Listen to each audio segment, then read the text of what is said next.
There is a version of wealth that doesn't show up on Forbes lists. It doesn't tweet. It doesn't flex on Instagram.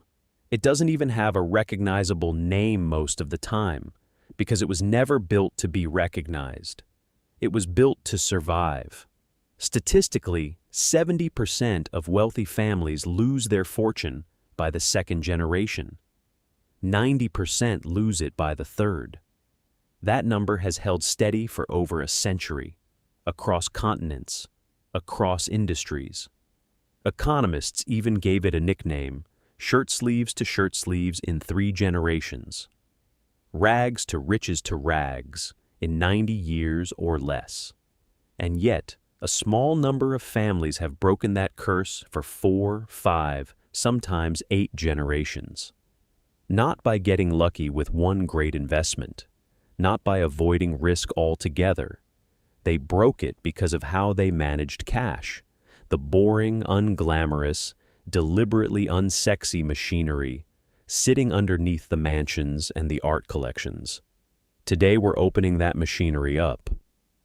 By the end of this video, you'll understand the actual cash management architecture that old money families use, the structures, the psychology, the rules, and how pieces of it apply whether you have $10,000 or $10 million. Let's get into it. Quick thing before we dive in.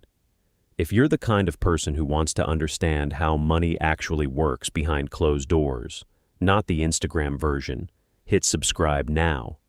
I break down one of these systems every week, and this one is dense, so you'll want to come back to it. What old money actually means. Before we talk strategy, we need a working definition, because old money gets thrown around loosely online to describe anyone in a cable-knit sweater standing near a sailboat. Old money, in the technical sense used by wealth managers and sociologists, refers to families whose wealth predates the current generation by at least 2 or 3 generations, and, critically, whose wealth has been actively managed as an institution rather than passed down as a lump sum to be individually spent. That second part is the whole ballgame. New money treats wealth as a personal possession. Old money treats wealth as an entity, something closer to a small sovereign nation than a bank account.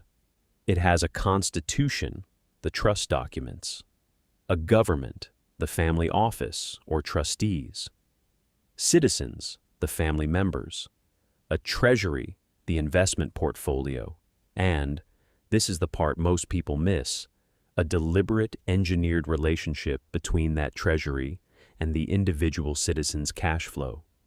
This is the crucial distinction. A lottery winner has money. A family like the Rockefellers, the Ponts, the Cargills, or European dynasties like the Rothschilds or the Wallenbergs has a system that produces money indefinitely, and a set of rules governing how much of that production any single person is allowed to touch. Think about it this way. If you inherit $5 million directly, you have $5 million. If you inherit an interest in a trust that holds $5 million and is designed to exist for 100 years, you have something completely different. You have a claim on a stream, not a stock. And that distinction is the seed of everything we're about to cover. Old money families don't ask, how much do we have? They ask, how much can this structure safely produce forever without ever touching the core? That question, sustainable perpetual production without touching the core, is the entire philosophy. Everything else is implementation detail. The central principle, preservation before growth. If you've spent any time in personal finance content, you've been trained to think about money almost entirely in terms of growth, compound interest, index funds, beat the market, get rich. Old money families think about money almost entirely in terms of preservation. Growth is nice. growth is secondary. The first and unbreakable rule is the corpus does not shrink. Corpus is trust language for the principal, the core body of capital. In an old money system, the corpus is treated almost religiously. It is not there to be spent. It is not there to fund this generation's lifestyle. It exists to be handed, intact or larger, to the next generation, and the one after that, indefinitely. This produces a completely different set of financial instincts than what most people are taught. A typical financial advisor might tell you, your risk tolerance should decrease as you age because you have less time to recover from a downturn. Old money families apply something similar, but at the institutional level rather than the individual level. Because the entity is meant to live for 100+ years, its overall risk tolerance is calibrated not to any one person's lifespan, but to multi-generational survival. That means heavy diversification, low leverage on core holdings, and a bias toward assets that produce reliable income, even if those assets underperform the S&P 500 in any given decade. Here's a number that surprises most people. Many old money family offices target an annual portfolio return in the single digits, often just enough to outpace inflation, cover expenses, and grow modestly. That sounds unambitious compared to what you'll hear from finance influencers chasing 20 to 30% annual returns. But the math of preservation isn't optimizing for the best possible decade. It's optimizing for the worst possible decade, and the one after that, and the one after that. A family chasing 25% annual returns is playing a different game than a family trying to survive 6 generations. High returns generally require high volatility and concentrated risk. Concentrated risk over a long enough timeline produces a catastrophic year, eventually, and a catastrophic year that hits the corpus is precisely the thing the entire system is built to prevent. So old money accepts a lower ceiling in exchange for a floor that never breaks. There's an old saying inside family offices: the first generation builds it, the second generation grows it, the third generation's job is simply not to destroy it. That's not a joke. It is often written in slightly more polite language, directly into trust documents as the explicit standard of care trustees are held to. Here's a question for you. Pause for a second and drop this in the comments. If you had to choose between a strategy that could make you rich in 10 years, but might also wipe you out, versus one that guarantees modest compounding security for 50 years, which would you actually pick? Be honest.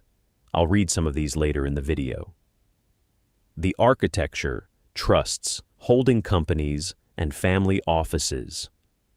Let's get concrete. What does this actually look like on paper?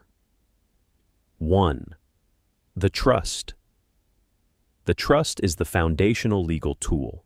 In its simplest form, a trust is an arrangement where a grantor transfers assets to a trustee, who manages those assets for the benefit of beneficiaries, according to a written set of rules. Old money families use trusts not primarily to avoid taxes, though that's a real function, but to remove the assets from any single person's direct control. This is the mechanism that actually breaks the shirt sleeves to shirt sleeves cycle. If the third generation heir cannot personally access or sell the core assets, they also cannot personally destroy them through bad decisions, addiction, divorce, lawsuits, or simple carelessness. Some families use what's called a dynasty trust, a trust structure specifically designed to last for multiple generations, sometimes indefinitely in states or jurisdictions that allow it. Every dollar placed inside is meant to compound for a century or more, generating income for beneficiaries along the way, but never being fully distributed. Within the trust, there's often a distinction between income and principal. Beneficiaries frequently have a right to income generated by the trust's investments, dividends, interest, rental income, but no right to the principal itself, except under specific, narrow circumstances defined by the trustee, such as education, medical need, or starting a business. 2. The family office. Once a family's assets reach a certain scale, they often establish a family office, essentially a private company whose only client is the family. A family office might employ accountants, investment managers, estate attorneys, tax specialists, real estate managers, and sometimes even household staff coordinators, philanthropic advisors, and family psychologists. The largest, oldest fortunes use single-family offices built exclusively around them.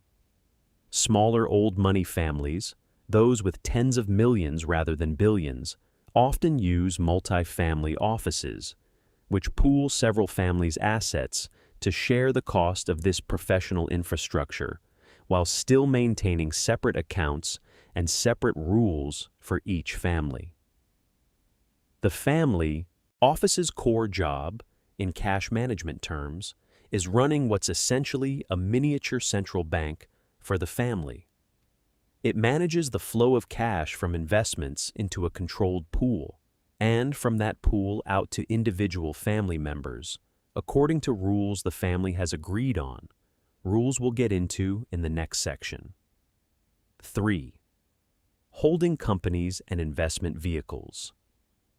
Many old money families also operate through holding companies, legal entities that own shares in operating businesses, real estate, or investment funds, rather than the family owning those assets directly.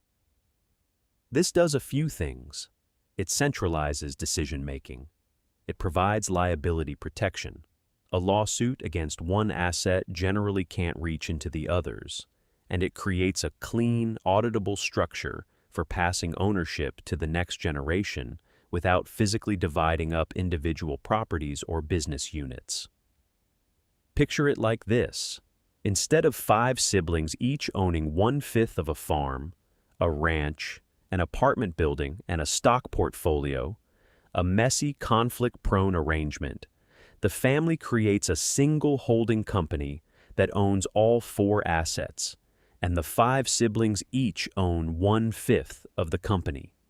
Decisions get made at the company level, professionally, rather than through 5 individual owners squabbling over a farm none of them actually wants to run. If this is starting to click for you, if you're seeing why the structure matters as much as the money itself, do me a favor and hit that like button. It genuinely helps this video reach more people who are trying to actually understand wealth instead of just watching flashy content about it. Okay, let's keep going, because the next part is where it gets really interesting. How much cash individual family members are actually allowed to touch. The allowance system, how much cash actually reaches a person. This is the part almost nobody talks about, and it's arguably the most important piece of the entire puzzle. Old money families deliberately, structurally limit how much cash any individual member can access, even members who are, on paper, worth tens of millions of dollars. Here's the mechanism. Say a family trust generates 4% in annual income from its investment portfolio. A common rule, sometimes called the 4% distribution rule, a cousin of the retirement planning concept with the same name, is that only that income, not the principal, gets distributed to beneficiaries each year. If the trust holds $50 million and earns 4%, that's $2 million a year, split among however many beneficiaries the trust covers. An individual grandchild might receive a fraction of that, enough to live extremely comfortably, but nowhere near enough to make a life-altering, reckless purchase that could damage the family's overall position. Some families go further and use a unit trust structure, distributing a fixed percentage of the trust's total value, recalculated annually, rather than actual income earned. This smooths out volatility. In a bad year, distributions shrink somewhat rather than the trust being forced to sell assets at a loss to cover a fixed payout. Crucially, many trusts include spendthrift clauses, legal provisions stating that a beneficiary's interest in the trust cannot be assigned, sold, or seized by creditors before it's distributed to them. This protects the family's wealth even if an individual member gets sued, goes bankrupt, or goes through a messy divorce. Their personal creditors simply cannot reach the trust's core assets, only whatever has already been distributed into that person's personal account. There's also often a staged distribution schedule tied to age or milestones. It's extremely common to see structures like a beneficiary receives income only until age 25, a portion of principal at 30, another portion at 35, and full access, if ever, not until 40 or later. The logic is straightforward and, frankly, backed by a fair amount of behavioral research. People in their early 20s, even brilliant, responsible ones, are statistically far more likely to make catastrophic financial decisions than people in their 40s. Old money families essentially built a time delay into their own genetics. Beyond the formal trust rules, many families layer in informal cultural rules that are just as powerful. It is extremely common in old money households for children to be given comparatively modest allowances growing up, not because the family can't afford more, but because the family wants the child's relationship with everyday spending to be calibrated to normal life, not to the size of the family's total net worth. Stories abound of old money heirs who worked ordinary summer jobs, who were expected to save for their own extras, who didn't learn the full scope of the family's wealth until they were adults and demonstrably responsible. This is a strategy, not an accident. If a child grows up believing that money is effectively infinite, their spending instincts calibrate to that belief, and those instincts don't magically recalibrate once they're handed real control of serious capital. So the family manages the information about the wealth's scale almost as carefully as it manages the wealth itself. It's worth pausing on just how counterintuitive this is compared to popular assumptions about generational wealth. Most people picture heirs living lives of total, unstructured excess, unlimited credit cards, no accountability, no boundaries.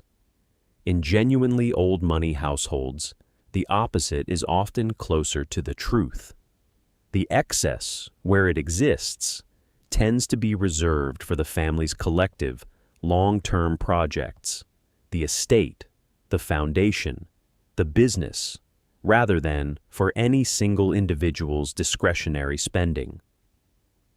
A grandchild might grow up in a house worth tens of millions of dollars while receiving a weekly allowance not meaningfully different from a middle-class household's, precisely because the house belongs to the trust and the allowance is calibrated to build character rather than to reflect net worth.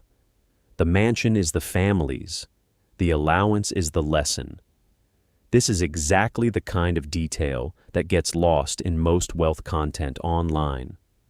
The psychological engineering behind the financial engineering. If you want more of this, deeper dives into how real financial systems actually work, subscribe and tap the notification bell so you don't miss the next one. All right, let's talk about where all this cash actually goes once it's released. The three bucket. Allocation philosophy.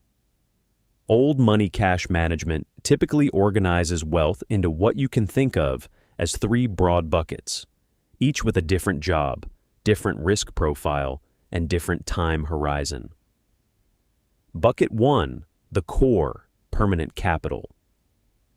This is the corpus we discussed earlier, the untouchable, perpetual base. It's typically allocated conservatively, a diversified mix of blue-chip equities, high-grade bonds, real estate, and sometimes a modest allocation to alternative assets like private equity or timberland. The explicit goal for this bucket isn't maximum return, it's durability. Many family offices describe their target for this bucket not as beat the market, but as preserve real purchasing power across a century, which, after accounting for inflation, taxes, and periodic recessions, is a genuinely difficult target that requires real discipline to hit. Bucket 2, the income stream. This is the layer designed to generate the cash that actually gets distributed to living family members. Dividends, rental income, interest payments, and business distributions. It's managed somewhat more actively than the core bucket, but the mandate is still income reliability over growth speed. You'll often see heavy allocations here to dividend aristocrats, companies with multi-decade histories of increasing dividends, commercial real estate with long-term leases, and municipal bonds, which in the U.S. offer tax-advantaged income, a meaningful consideration for families in the highest tax brackets. Bucket 3, opportunistic/venture capital. Here's something that surprises people. Old money families are not universally risk-averse. Many allocate a deliberately small slice of the overall portfolio, often somewhere in the single-digit percentage range, to high-risk, high-reward opportunities, venture capital, early-stage private companies, speculative real estate development, or new business ventures championed by younger family members. The logic is elegant. This bucket is explicitly sized so that even a total loss doesn't meaningfully damage the family's overall position, but a major win can meaningfully add to it. It also serves a second, less obvious purpose. It gives ambitious younger family members a sanctioned outlet for risk-taking and entrepreneurial energy, channeling it away from the core wealth and into a contained space where mistakes are affordable and successes are celebrated. This three-bucket approach is, in many ways, the institutional scale version of advice you've probably heard before. Don't put all your eggs in one basket. Don't invest money you can't afford to lose, and keep your speculative bets small relative to your overall position. Old money families didn't invent this wisdom, but they operationalized it with a level of structural discipline that individual investors rarely achieve, because for them, breaking the rule isn't just a bad personal decision. It's a violation of a duty owed to generations that haven't been born yet. Which of these three buckets do you think you're currently overinvested in personally, core, income, or opportunistic? I'm genuinely curious how this maps onto regular people's actual habits. Drop it in the comments. I read every one. Real estate as the anchor asset. If there's one asset class that shows up disproportionately in old money portfolios, across every country and every era, it's real estate. And understanding why reveals a lot about the underlying philosophy. Real estate has several properties that make it uniquely suited to multi-generational preservation. It's tangible. It can't evaporate the way a company can go bankrupt or a currency can collapse. It produces income through rent, which fits neatly into the income bucket we just discussed. It tends to hold value reasonably well against inflation, since replacement costs and rents generally rise with the broader price level. and it's illiquid in a way that counterintuitively becomes a feature rather than a bug for this kind of family. Illiquidity makes it much harder for any single beneficiary to impulsively sell off a piece of the family's core holdings. Old money families frequently hold real estate not as a collection of individually owned houses, but as a portfolio, commercial buildings, agricultural land, timberland, sometimes entire city blocks, managed by professional property managers under the family office or holding company umbrella, generating steady rental income that flows back into the income bucket. There's also a defensive logic at play. Land, in particular, is one of the few assets that is extremely difficult to make disappear through mismanagement. A stock portfolio can be sold off in an afternoon by an impulsive decision. A family's ancestral farmland, held for 8 generations, is psychologically and often legally much harder to liquidate. There's friction built into the asset itself, on top of whatever legal friction the trust structure adds. It's worth noting, this isn't just an American or European phenomenon. Landholding as the anchor of generational wealth appears across cultures and centuries, from British landed aristocracy to Japanese merchant families to agrarian dynasties throughout Latin America and Asia. The specific legal wrapper differs by country, but the underlying instinct, hold hard assets, generate steady income, resist liquidation, shows up again and again wherever wealth has actually survived multiple generations. There's also a tax dimension that makes real estate particularly attractive to these long horizon structures. In many jurisdictions, real estate offers depreciation deductions that can offset taxable income even while the underlying property is appreciating in actual market value. A mismatch between paper losses and real gains that sophisticated family offices use deliberately. Real estate held within certain trust and partnership structures can also be transferred to the next generation with valuation discounts applied for lack of control or lack of marketability, meaningfully reducing the tax cost of passing ownership down. None of this is exotic or secretive. It's publicly available tax law, but it requires the kind of dedicated, professional attention that a family office is specifically built to provide, and that an individual investor juggling a full-time job rarely has the bandwidth to fully exploit.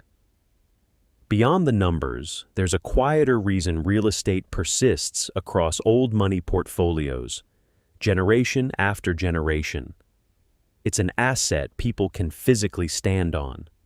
A stock certificate doesn't give a 12-year-old any felt sense of what the family actually owns. A working farm, a historic building downtown, or a family compound does. Several family governance advisors describe physical property as a kind of teaching tool in its own right, a tangible entry point for explaining stewardship, maintenance, and long-term thinking to heirs who are still years away from being handed a spreadsheet full of ticker symbols. The psychology and education of heirs. We've covered the legal and financial architecture, but old money families will tell you, if you can get them to talk candidly, which is rare, that the structures only work if the people inside them are prepared to respect them, and that preparation is treated as seriously as the financial planning itself. Many families implement what's essentially a formal curriculum for heirs.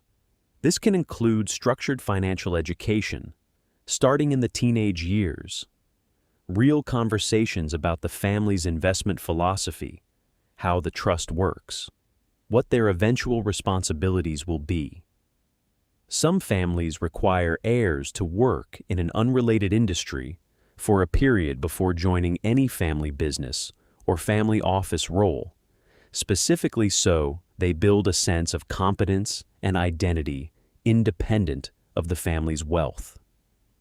Others require heirs to sit on the boards of smaller family investments or philanthropic entities early on, essentially serving an apprenticeship in stewardship before they're given authority over anything significant.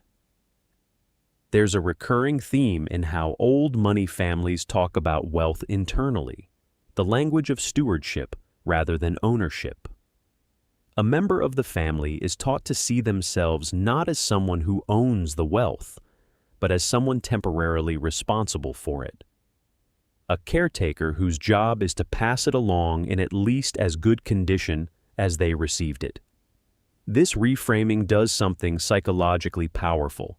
It changes the emotional relationship to spending. Spending down the core isn't just financially risky. Inside this framework, it's framed almost as a moral failure, a betrayal of ancestors and descendants alike. Family meetings, sometimes formal annual gatherings, sometimes quarterly, are another common feature. These aren't just social occasions.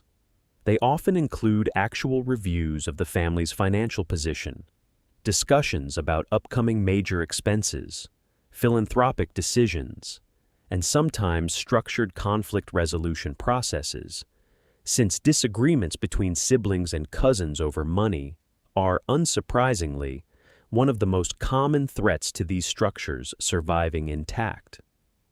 Prenuptial agreements are another under-discussed piece of this puzzle.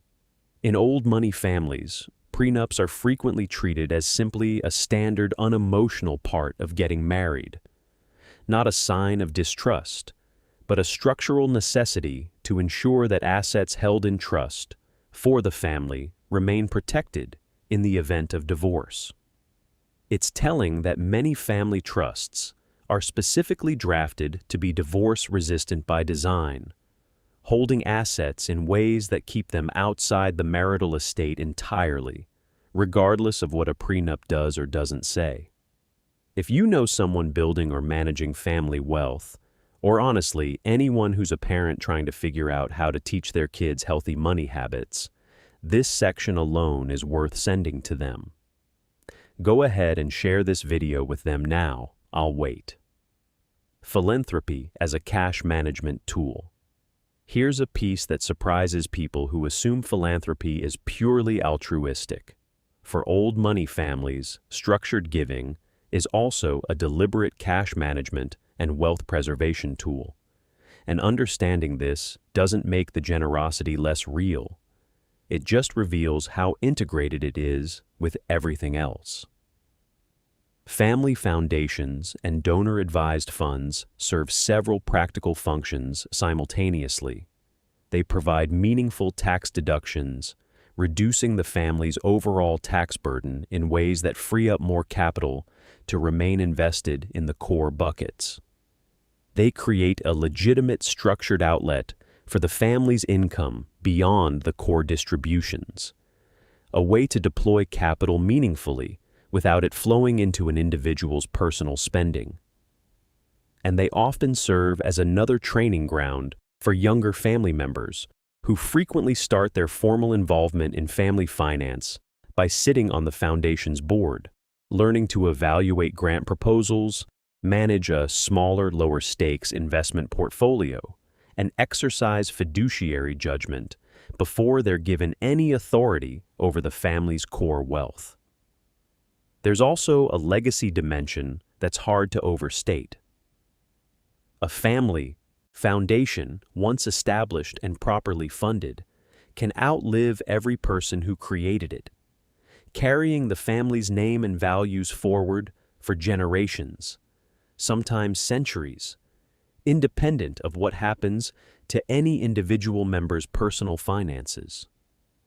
Some of the most recognizable charitable foundations in the world today were originally seeded by individual family fortunes generations ago and continue operating as major philanthropic forces long after the founding family's direct business interests have changed dramatically or dissolved entirely.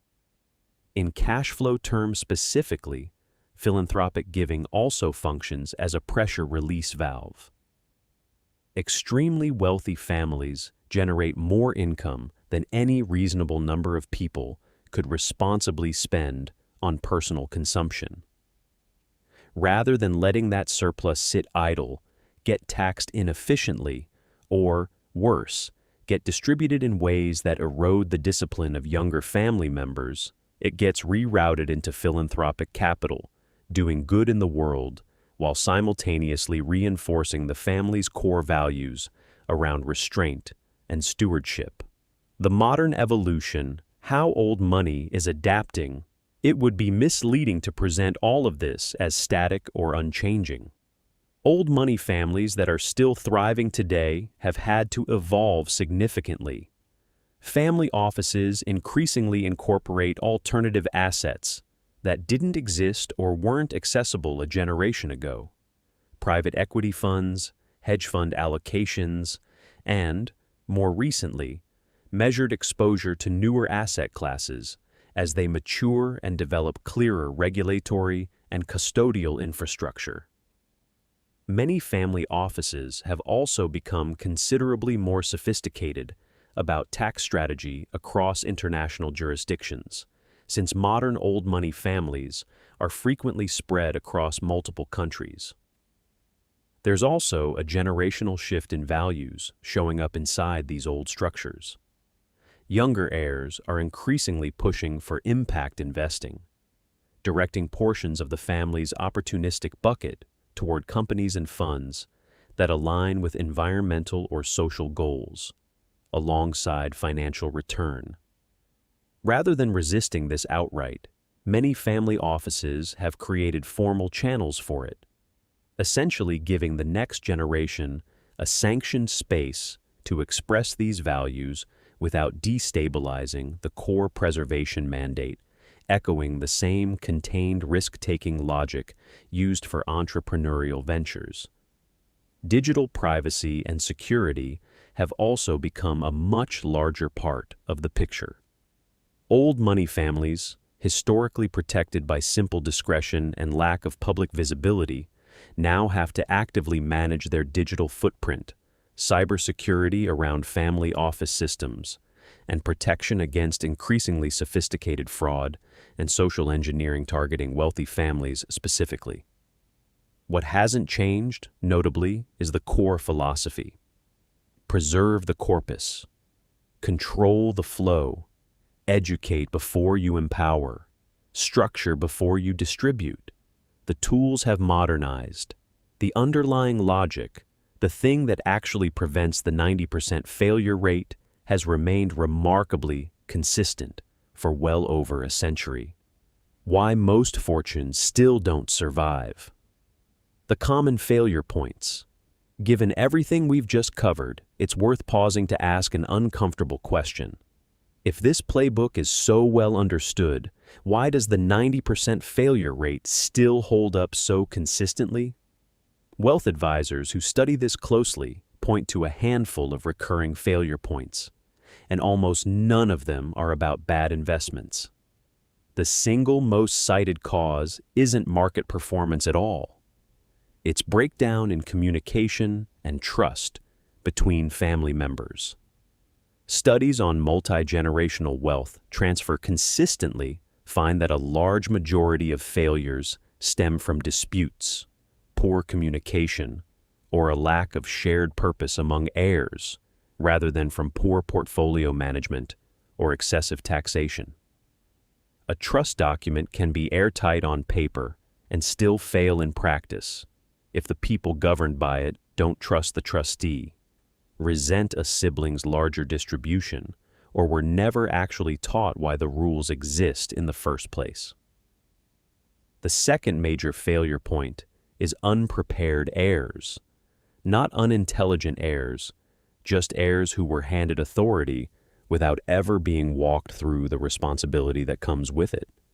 A brilliant doctor or engineer can be a genuinely poor steward of a 9-figure trust if nobody ever taught them the difference between personal spending and institutional stewardship. This is precisely why the education before empowerment piece we covered earlier isn't a nice to have. Families that skip it tend to be the families whose wealth doesn't make it to the fourth generation. The third failure point is simply family growth outpacing the asset base.